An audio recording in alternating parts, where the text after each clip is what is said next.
Spinoza, 1632-1677.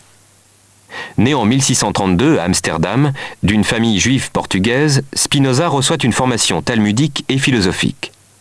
À 24 ans, il est exclu de sa communauté par les rabbins qui lui reprochent ses positions rationalistes. En marge des traditions, Spinoza développe une œuvre qui, de son vivant, reste à l'écart des circuits officiels de l'édition et de la censure, mais présente dans de petits cercles d'amis cultivés. Sa publication sera posthume, mais à sa mort, en 1677, elle suscite déjà de nombreuses oppositions. Ce système, qui s'inscrit dans l'horizon de la philosophie rationaliste du XVIIe, repose pourtant sur une définition traditionnelle de la philosophie comme connaissance de soi, du monde et de Dieu, qui conduit à la béatitude. Son but est éthique, mais une éthique qui se définit comme une philosophie de la joie et de la liberté. Le système de la nature, construit par une raison purifiée de toutes ses superstitions, est subordonné à l'affirmation d'une liberté joyeuse. La théorie de la connaissance dessine l'itinéraire d'un esprit qui se libère de l'imagination servile, premier genre de connaissance, borné au oui-dire et aux préjugés, pour accéder au deuxième genre, pensée rationnelle et logique, qui est vraie mais générale, puis enfin au troisième genre, où par une connaissance intuitive et singulière, il devient possible d'atteindre l'amour intellectuel de Dieu. Le premier pas consiste donc à abandonner l'idée d'une nature finalisée, créée par un Dieu personnel et transcendant, et organisée en vue de l'homme, centre de la création. À cette construction illusoire, née de nos craintes et de notre croyance aux causes finales, Spinoza oppose le système d'un Dieu comme totalité. Substance active, ce Dieu, ni transcendant ni personnel, exprime une infinité de choses sous une infinité de modalités, dont aucune n'est privilégiée, ni l'homme sur l'animal, ni l'esprit sur le corps. Mais Dieu comme puissance engendrant tous les êtres naturels, ou nature naturante ne désigne pas une vie confuse. Dieu, structure rationnelle, est à la fois ce qui exprime et ce qui permet d'expliquer le monde. La substance infinie, qui est cause de soi, s'exprime sous les attributs étendus et pensés, qui eux-mêmes s'expriment ensuite sous les deux modes finis que sont les corps et les idées. Tout être particulier est donc situé comme mode fini, appartenant à un attribut précis, par rapport à la substance qui enveloppe toute la réalité.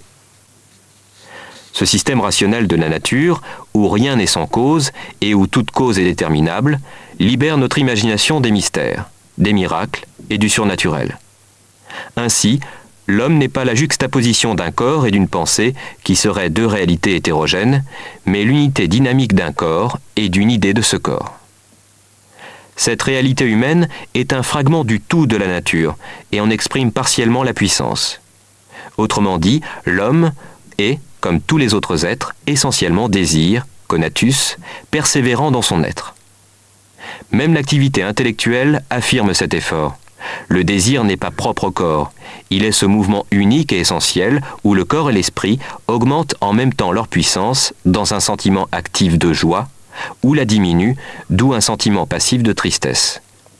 À partir de ces deux passions fondamentales, Spinoza fait la genèse de tous les affects joyeux ou tristes et les traduit en termes de variations de puissance selon les deux pôles que sont la liberté et la servitude.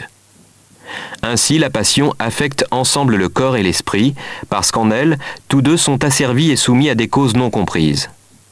À l'inverse, comprendre l'ordre réel des choses et saisir notre place dans la causalité totale, c'est penser adéquatement et augmenter à la fois la puissance de notre esprit et celle de notre corps. La liberté ne réside donc pas dans une fuite hors de la nature, ni dans une négation ascétique du corps. Elle est réalisation par la pleine compréhension des lois de la nature, des puissances conjointes du corps et de l'esprit. La connaissance parfaite libère de toutes les fausses pensées, en instaurant entre le tout de l'être et notre raison une relation réflexive, source de joie et accès à la béatitude.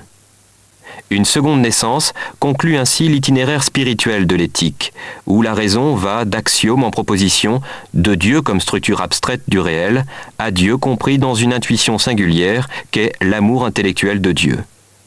C'est ce sommet de notre vie et de notre désir que nous propose d'atteindre Spinoza, en construisant une réversibilité étonnante, difficile, entre connaissance parfaite, amour, vertu, liberté et joie.